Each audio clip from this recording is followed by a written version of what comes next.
नमस्कार, KTV news में आपका स्वागत है। मैं हूं स्तुति और एक नजर डालते हैं शहर की प्रमुख सुर्खियों पर। BHU नर्सिंग छात्रावास के छात्र 3 दिनों से दे रहे धरना, एक छात्र की अचानक बिगड़ी तबीयत।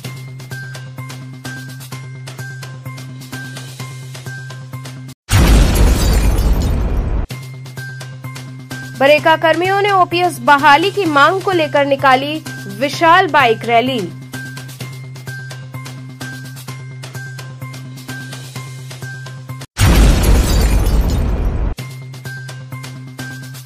कबीरचौरा महिला अस्पताल में बाहर से दवा मंगाने की खबर को प्रमुखता से दिखाए जाने का हुआ असर, उच्चाधिकारियों ने संज्ञान में लेते हुए कमियों को किया दूर।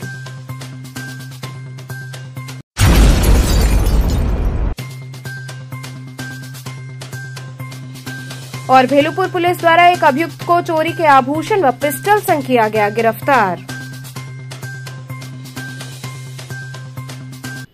और अब खबरें विस्तार से। BHU नर्सिंग छात्रावास के छात्र धरने पर बैठे हैं, वहीं अचानक एक छात्र की तबीयत बिगड़ गई। काशी हिंदू विश्वविद्यालय के नर्सिंग के छात्रावास के छात्रों द्वारा धरना दिया जा रहा है। छात्र विगत 3 दिनों से धरने पर बैठे हैं। ऐसे में बुधवार को एक छात्र की तबीयत अचानक बिगड़ गई। ये छात्र सभी कामकाज छोड़कर अपनी मांगों के समर्थन में धरना दे रहे हैं। छात्रों का कहना है कि BSc नर्सिंग के तृतीय वर्ष के छात्रों के 24 छात्रों को रुइया MH छात्रावास में कमरा आवंटित कर शेष 18 छात्रों को प्रतीक्षा सूची में खाली कमरों के उपलब्ध होने के पश्चात भी रखा गया है। तमाम वार्तालाप एवं पत्राचार के पश्चात शेष 18 छात्रों को कमरा नहीं दिया गया तथा खाली कमरों को रातों रात प्रशासन द्वारा आवंटित कर दिया गया है। छात्रों को 13,150 रुपए इंटर्नशिप का स्टाइपेंड प्राप्त होता है, परंतु छात्रों को 1 वर्ष के पश्चात भी नहीं प्राप्त हो सका है। छात्रों का कहना था कि हमने इस संदर्भ में कई बार वार्तालाप की, लेकिन कोई कार्रवाई नहीं की गई। ऐसे में हम धरना देने के लिए बाध्य हैं। उनका कहना था कि जब तक हमारी मांगें पूरी नहीं होती हैं, तब तक धरना जारी रहेगा। ये धरना प्रदर्शन मुख्यतः 2 मांगों को लेके है। पहली मांग है ये कि जितने भी मेल स्टूडेंट नर्सिंग कॉलेज में आते हैं एडमिशन लेके या फिर नर्सिंग कॉलेज में एडमिशन ले लेते हैं, उनको पूर्णतः हॉस्टल दिया जाए, क्योंकि जब तक हॉस्टल नहीं मिलेगा वो अपने ड्यूटी अपने क्लासेस को कैसे पूरा करेंगे, ये हमें बताया जाए कि कैसे उनके ड्यूटीज आवर कंप्लीट होंगे। और दूसरा हमारा जो मुख्य मांग है वो स्टाइफंड को लेके है। जो हम 6 महीने की इंटर्नशिप करते हैं उसमें सरकार के द्वारा, एजुकेशन एंड मिनिस्ट्री के द्वारा ये ऑर्डर कॉपी लगाई गई है सभी सेंट्रल यूनिवर्सिटियों को कि वो बच्चों को 13,150 रुपये पर मंथ उनको जो है स्टाइफंड के रूप में दें लास्ट के 6 महीनों में। इसी मांगों के साथ हम बिल्कुल शांतिपूर्ण तरीके से धरना प्रदर्शन कल सुबह 6 बजे से अभी तक कर रहे हैं और बिल्कुल किसी भी सुविधा में नहीं है।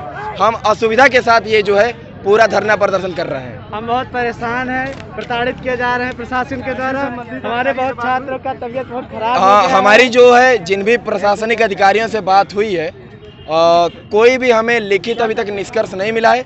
किसी भी प्रकार के निष्कर्ष की बातें अभी तक नहीं की गई हैं। हमको सिर्फ यही हो रहा है कि आपको पूरा कर दिया जाएगा, ये आश्वासन सिर्फ दिया जा रहा है। हमारी मांगे हैं कि हमको आश्वासन नहीं लिखित दे दें, सिर्फ यही हमारी डिमांड है। अभी थोड़ी देर पहले आप लोगों से किसी अधिकारियों से वही बात रिपीट हुई कि आप लोग धरना प्रदर्शन कंप्लीट कीजिए। डायरेक्टर सर तो हमसे मिलने नहीं आए, लेकिन जो भी बोर्ड से लोग हमारे आ रहे हैं, चाहे प्रोक्टोरियल बोर्ड हो चाहे प्रशासनिक बोर्ड हो, उन लोगों ने कहा है कि आपके मांगों को पूरा कर लिया जाएगा इजीली, आप लोग उठ जाइए। सिर्फ हमारी एक बात है कि हमें लिखित दे दें, हम उठ जाएंगे, हम आश्वासन से नहीं उठने वाले हैं। अगर आपकी मांगे नहीं मानी जाती तब हम हो सकता है अगर हमारी मांगे नहीं पूरी हो तो हम आमरण अनशन पर बैठने के लिए भी तैयार हैं, हम भूख हड़ताल करने के लिए तैयार हैं। कॉलेज नहीं खुलने देंगे, अब तक नहीं मिलेगा। बरेका कर्मियों ने OPS बहाली की मांग को लेकर विशाल बाइक रैली निकालकर सभा आयोजित की। बरेका कर्मियों ने NPS खत्म कर OPS बहाली के लिए विशाल बाइक रैली निकाली। पुरानी पेंशन बहाली संयुक्त मंच एवं AIRF के आह्वान पर DLW मेंस यूनियन के बैनर तले बरेका कर्मियों ने कारखाने के पश्चिमी द्वार से एनपीएस के विरोध में ओपीएस की बहाली के लिए विशाल बाइक रैली का आयोजन किया। कारखाने का सायरन बजते ही सैकड़ों की संख्या में बरेका कर्मी ओपीएस बहाली के समर्थन में तथा सरकार विरोधी नारे लगाते हुए कारखाने के पश्चिमी गेट पर एकत्रित हो गए। इसके उपरांत रैली नाथुपुर भुलनपुर होते हुए बरेका परिसर में प्रवेश कर गई। रैली का नेतृत्व यूनियन के महामंत्री अरविंद कुमार श्रीवास्तव ने किया। रैली पूरे बरेका का आवासीय परिसर में भ्रमण के बाद जलाली पट्टी मार्केट होते हुए इंटर कॉलेज चौराहे पर आकर सभा में परिवर्तित हो गई। यूनियन के महामंत्री ने सर्वप्रथम बाबा साहेब भीमराव अंबेडकर की मूर्ति पर माल्यार्पण कर सभा को शुरू किया।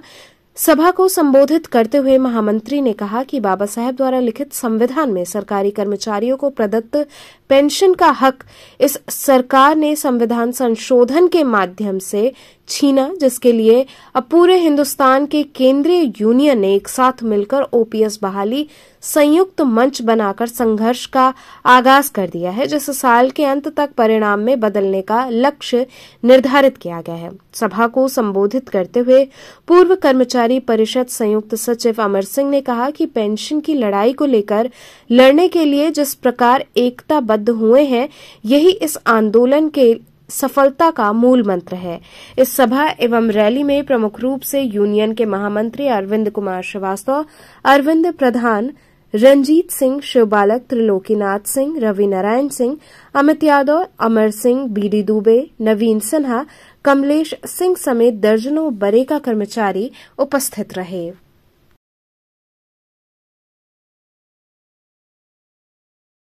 ये जो राष्ट्रीय स्तर पर एक संगठन बनाया गया है, संयुक्त संघर्ष समिति पुरानी पेंशन बहाली, उसके तहत ये पूरे हिंदुस्तान के अंदर कश्मीर से लेकर कन्याकुमारी तक सारे केंद्र सरकार के कर्मचारी जगह जगह इस तरह का रैली आयोजित कर रहा है, जिससे कि पुरानी पेंशन की बहाली पुनः हो सके।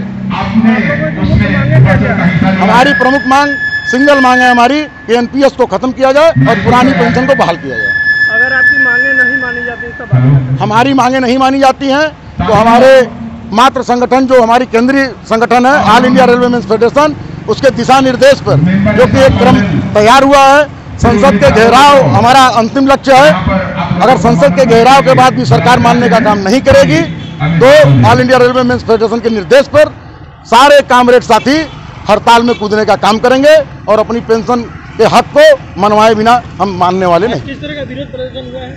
आज ये विरोध प्रदर्शन 10 दिन से कार्यक्रम चल रहा था कि पेंशन स्कीम के खिलाफ, जो न्यू पेंशन स्कीम है, इसके खिलाफ एक हस्ताक्षर अभियान चलाने का काम किया जा रहा था, जिसमें कि माननीय महामहिम राष्ट्रपति महोदय को लगभग 3000 से ऊपर हस्ताक्षर करवाकर पेपर पर मेल करने का काम अधियाचन किया गया है, जिसमें कि 3000 कर्मचारियों के परिवार, उनके बच्चे, सारे लोगों ने हस्ताक्षर करने का काम किया है। वह कल के डेट में प्रेषित कर दिया गया।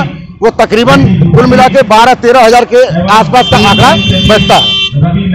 इस तरह से ये कार्यक्रम पूरे हिंदुस्तान में चलाने का काम AIRF कर रही है।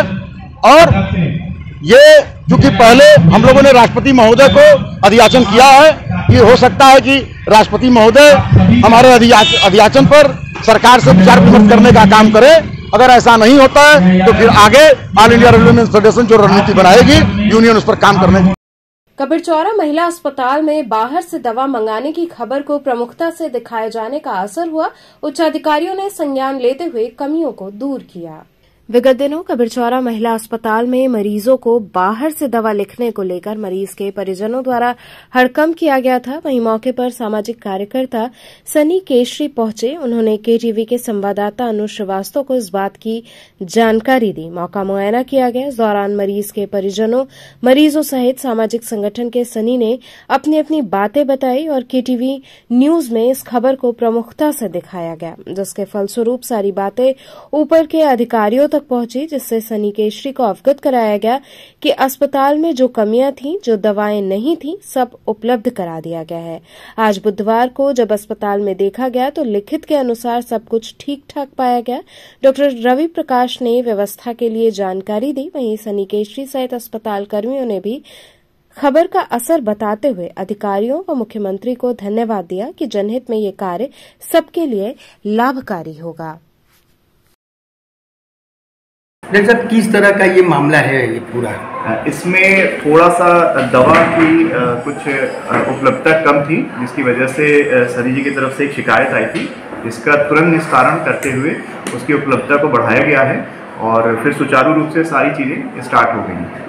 क्या कहना चाहेंगे वकील साहब, जिस तरह से ये प्रयास किए तो पहले की अपेक्षा अब हॉस्पिटल में मतलब दवाएं पूरी उपलब्ध हो चुकी हैं? जी बिल्कुल उपलब्ध हो चुकी हैं। सनी जी का मैं धन्यवाद ही कहूँगा कि इनकी वजह से बाकी गरीब मरीजों के लिए जो चीज़ें बीच में थोड़ी सी रुकावट थी वो भी अब अच्छे से सुचारू रूप से स्टार्ट हो गई हैं। तो ये बाकी लोगों के लिए भी एक जन सेवक की तरह इन्होंने बड़ा अच्छा प्रयास किया और उस प्रयास का मतलब फल भी मिला सारे मरीजों को। भेलूपुर पुलिस द्वारा एक अभियुक्त को चोरी के आभूषण व पिस्टल संग गिरफ्तार किया गया। थाना भेलूपुर पुलिस द्वारा क्षेत्र में चेकिंग के दौरान जरिए मुखबिरी सूचना पर थाना भेलूपुर कमिश्नरेट वाराणसी के अभियुक्त सोनू यादव को पुष्कर तालाब के समक्ष से गिरफ्तार किया गया तथा मौके पर अभियुक्त के पास से चोरी किए गए 4 पीली अदद धातु के कंगन सहित पीली धातु के आभूषण व 1 जरब पिस्टल में 5 अदद जिंदा कारतूस बरामद हुआ। बरामदगी व गिरफ्तारी के आधार पर थाना भेलूपुर में मुकदमा पंजीकृत किया गया, जिसके विरुद्ध भेलूपुर पुलिस द्वारा विधिक कार्रवाई की जा रही है। बस आज 19 फरवरी को पुष्कर तालाब के पास ऋतिक सोनकर का अपार्टमेंट में घर है। तो ये शादी में सम्मिलित होने के लिए पारिवारिक जन गए हुए थे और ये रात्रि 2 बजे अपने घर से जैसे ही लौटे तो इनका सारा सामान अस्त व्यस्त था और इनका आभूषण आदि गायब थे। इस संबंध में इन्होंने थाना भेलूपुर में एक अभियोग पंजीकृत कराया और अभियोग पंजीकरण कराने के उपरांत प्रभारी निरीक्षक भेलूपुर के नेतृत्व में एक टीम का गठन किया गया। टीम ने आसपास के जितने भी सीसीटीवी फुटेज हैं उनको देखा और अभियुक्त को चिन्हित करके उसकी गिरफ्तारी के लिए प्रयास किए।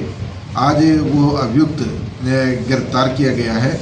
अभियुक्त का नाम सोनू यादव है और ये पुष्कर तालाब के पास से ही गिरफ्तार किया गया है। इसके कब्जे से जितने भी चोरी के सामान गए हुए थे वो सभी के सभी 100% बरामद हुए हैं और साथ ही साथ इसके कब्जे से एक पिस्टल और 5 कारतूस भी बरामद हुए हैं।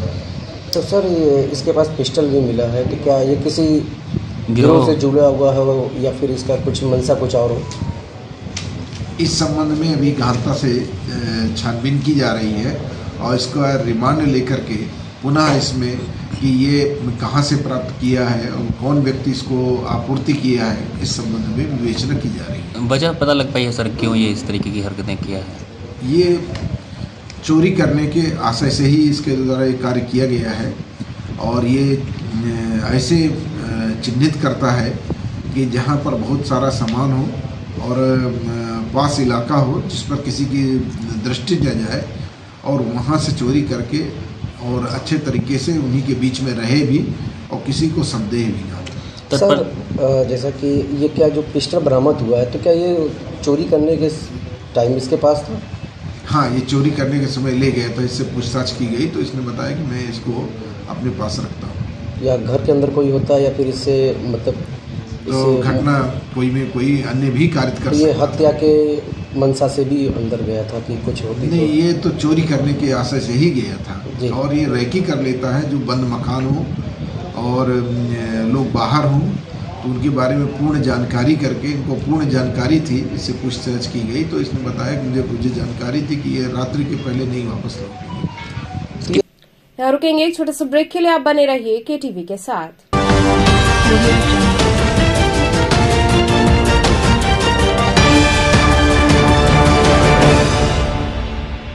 स्वामी हरसिवानंद पब्लिक स्कूल छात्र छात्राओं हेतु वातानुकूलित छात्रावास की सुविधा, हर तिमाही युक्त खेल का मैदान, इंडोर गेम आउटडोर गेम की सुविधा, जिम, योगा, ध्यान की विशेष कक्षा, NCC ABC सर्टिफिकेट तथा करियर काउंसलिंग की सुविधा, विज्ञान, कला तथा कॉमर्स के साथ वैकल्पिक विषयों की एक लंबी श्रृंखला, कम फीस में उत्कृष्टतम अध्ययन की व्यवस्था, शहर के सभी क्षेत्रों में बस की सुविधा, विज्ञान, कंप्यूटर तथा सभी आधुनिकतम प्रयोगशाला उपलब्ध, audio video classes. Swami Harsivanand public school and hostel, शिक्षण समूह शाखाएं Garhwa Ghat, Ramna, Varanasi. Phone number 9554995413, Jagat Narkatiaganj Varanasi phone number 7408457111, Vanpurwa Ramna Varanasi phone number 9554955412, railway station road Churk Sonbhadra phone number 7081109710, Marsara Ghorawal Sonbhadra phone number 955496319495 एवं स्वामी हरसिवन महाविद्यालय चुर्क सोनभद्र फ़ोन नंबर 7081109711। बाल विद्यालय माध्यमिक school LKG to senior secondary 10+2 affiliated to CBSE New Delhi, situated on the bank of Holy River Ganga, state-of-the-art computer lab, smart classes for better understanding, physics practical lab, modern chemistry lab, special classes for music, playway method for fast learning, big playground for sports like basketball, etc. Permanent big stage for cultural activities, better learning from experienced and trained teachers, safe and be sure transport facility. So join us today, Bal Vidyalaya Madhyamik School, Campus, Prahlad Ghat and Padao, Dumbri, Varanasi. Mobile 800-918-1549 and 9451938476 and 800-9181-568। खबरों से जुड़े रहने के लिए हमारे channel KTV Varanasi को subscribe करें और लेटेस्ट अपडेट्स के लिए बेल आइकन को प्रेस करें।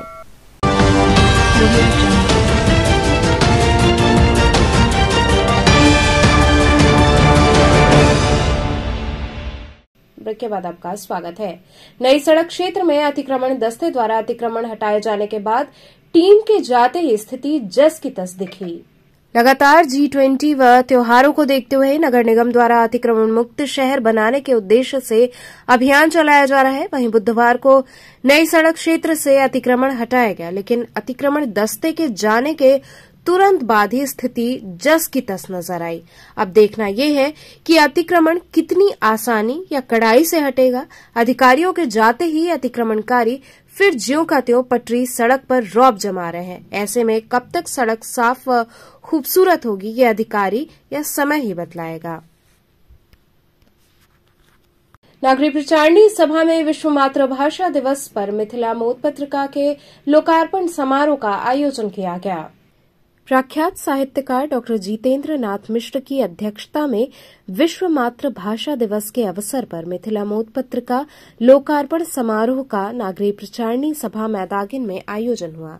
सर्वप्रथम आगत अतिथियों द्वारा वैशेषिक दर्शन के प्रवर्तक ऋषि कनाथ के चित्र पर माल्यार्पण और दीप प्रज्वलन किया गया। तत्पश्चात संस्था के निरसन कुमार झा द्वारा समारोह के मुख्य अतिथि ख्यात साहित्यकार प्रोफेसर श्रद्धानंद को ऋषि नाथ का चित्र माला दुपट्टा देकर सम्मानित किया गया।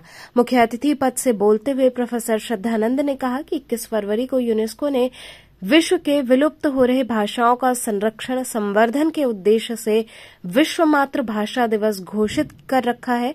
ये जानकर आश्चर्य होता है कि विश्व के लगभग 7 करोड़ लोगों द्वारा मैथिली भाषा बोली जाती है, जो कि आज विलुप्ति के कगार पर है। विश्व मातृभाषा दिवस पर मिथिला मोद पत्रिका का लोकार्पण कार्य प्रशंसनीय है, क्योंकि पत्र पत्रिकाओं के माध्यम से ही भाषा को जीवंत बनाए रखा जा सकता है। कार्यक्रम की अध्यक्षता ख्यात साहित्यकार डॉक्टर जितेंद्र नाथ मिश्र ने की। अति विशिष्ट अतिथि प्रोफेसर शंकर कुमार मिश्र विभागाध्यक्ष धर्म मीमांसा विभाग BHU रहे। समारोह में विशिष्ट अतिथि के रूप में पार्श्व गायक डॉक्टर विजय कपूर, प्रभु नारायण राजकीय इंटर कॉलेज के प्राचार्य डॉक्टर PK झा, शरीर रचना विभाग राजकीय आयुर्वेद कॉलेज चौकाघाट के विभागाध्यक्ष डॉक्टर आशुतोष यादव इत्यादि लोगों ने भी अपने विचार व्यक्त किए। BHU भोजपुरी अध्ययन केंद्र द्वारा अंतर्राष्ट्रीय मातृभाषा दिवस पर संगोष्ठी आयोजित हुई। भोजपुरी अध्ययन केंद्र बीएचयू द्वारा अंतर्राष्ट्रीय मातृभाषा दिवस पर केंद्र के राहुल सभागार में मौलिकता और मातृभाषा विषय पर एक संगोष्ठी का आयोजन किया गया, जिसके मुख्य अतिथि के रूप में पद्म भूषण प्रोफेसर देवी प्रसाद द्विवेदी मौजूद थे। कार्यक्रम के आरंभ में सभी अतिथियों का पारंपरिक रूप से अंगवस्त्र मुड़ाकर केंद्र समन्वयक द्वारा स्वागत किया गया और केंद्र के शोध छात्रों द्वारा रघुवीर नारायण के प्रसिद्ध भोजपुरी गीत बटोहिया की सुमधुर प्रस्तुति की गई।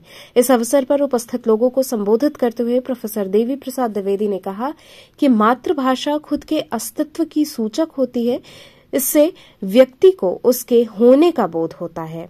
अध्यक्षीय उद्बोधन में पोस्टमास्टर जनरल कृष्ण कुमार यादव ने कहा कि मातृभाषा मौलिक ज्ञान की सूचक है। इसकी उपेक्षा संस्कृति के सूखने का लक्षण है।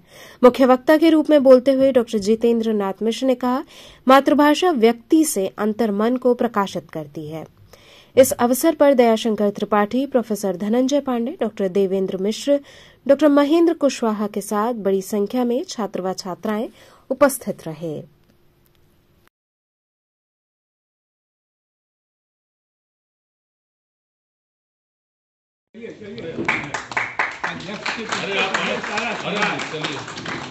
कैमरा आगे बंद करिए।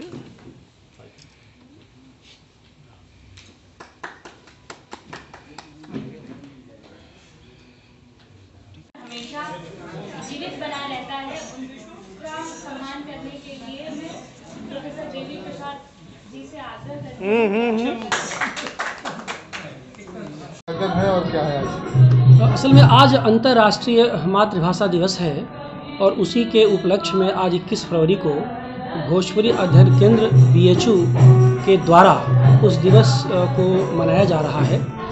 और इसका प्रयोजन यह है कि अपनी मातृभाषा के बारे में हम लोग नई पीढ़ी को जागरूक करें, उसकी भूमिका को तय करें। और ख़ास बात यह है कि यह अंतर्राष्ट्रीय मातृभाषा दिवस 23वां है और 23वां मातृभाषा दिवस है, क्योंकि 2000 से इसकी शुरुआत हुई थी। और इसके पीछे जो सबसे निर्णायक बात है वो अपने लोक भाषाओं के संवर्धन और संरक्षण की बात थी। और इसके पीछे एक बात और थी कि 1952 में बांग्लादेश में एक बड़ा छात्र आंदोलन हुआ था और वह आंदोलन था बंगला को बचाने के लिए और उर्दू को हटाने के लिए। क्योंकि बांग्लादेश में जब आज़ादी हुई और ये बांग्लादेश बना, पाकिस्तान के साथ रहा, तो उसमें लोगों ने उर्दू भाषा को बहुत संरक्षण देना शुरू कर दिया। तो जो बंगभाषी आंदोलन थे, जो बांग्लादेशी थे, वो बहुत नाराज़ हुए।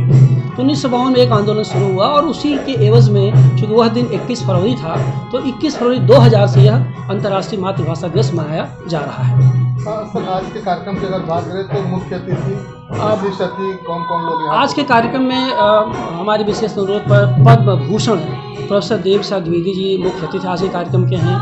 अध्यक्षता के लिए हमारे बीच वाराणसी परिक्षेत्र के post master general Krishna Kumar Yadav ji हैं और विशिष्ट वक्ता के रूप में प्रोफेसर डॉक्टर जितेंद्र नाथ मिश्र जी हैं, प्रोफेसर श्री कृष्ण त्रिपाठी जी हैं, अशोक ज्योति जी हैं, ये लोग हैं। और इन लोगों के माध्यम से हम लोग मातृभाषा के महत्व के बारे में जानेंगे। और मेरा ये मानना है और कि मौलिकता और मातृभाषा का बहुत ही अनिवार्य संबंध है, क्योंकि हमने विषय ही रखा है कि मातृभाषा और मौलिकता। देखिए, जिस भाषा में स्वाधीनता नहीं होगी, जिस भाषा में स्वाभाविकता नहीं होगी, जिस भाषा में स्वाभिमान नहीं होगा, उस भाषा में चिंतन तो हो सकता है लेकिन उसमें मौलिकता नहीं हो सकती। इसी नाते मैं आज भोजपुरी अध्ययन केंद्र के माध्यम से यह जनता को, जो आपसे जुड़े हैं, इस मीडिया के माध्यम से बताना चाहता हूँ कि मातृभाषा का संरक्षण बहुत ज़रूरी है, कि मातृभाषाएं बहुत तेज़ी से मर रही हैं, उनको बचाने की ज़रूरत है। और एक बात और मैं मांग करना चाहता हूँ भारत सरकार से, उत्तर प्रदेश सरकार से, कि अंतर्राष्ट्रीय मातृभाषा दिवस हम लोग मना रहे हैं, लेकिन आज तक हमारे पास राष्ट्रीय मातृभाषा दिवस की कोई तय नहीं है। आखिरकार जब अंतर्राष्ट्रीय मातृभाषा दिवस चर्चा हम कर रहे हैं तो राष्ट्रीय मातृभाषा दिवस भी तो होना चाहिए। तो ये मैं मांग करना चाहता हूँ। तो चलते चलते पुनः एक नजर डालते हैं शहर की प्रमुख सुर्खियों पर। बीएचयू नर्सिंग छात्रावास के छात्र 3 दिनों से दे रहे धरना, एक छात्र की अचानक बिगड़ी तबीयत।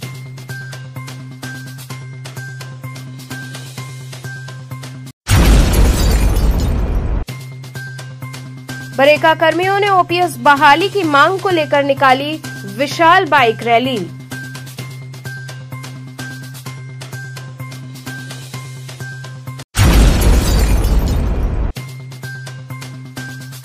कबीरचौरा महिला अस्पताल में बाहर से दवा मंगाने की खबर को प्रमुखता से दिखाए जाने का हुआ असर।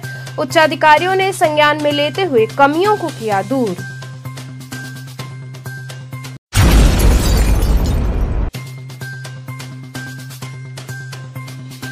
और भेलूपुर पुलिस द्वारा एक अभियुक्त को चोरी के आभूषण व पिस्टल संग किया गया गिरफ्तार। तो थे आज के समाचार, कल फिर होगी मुलाकात, तब तक के लिए नमस्कार।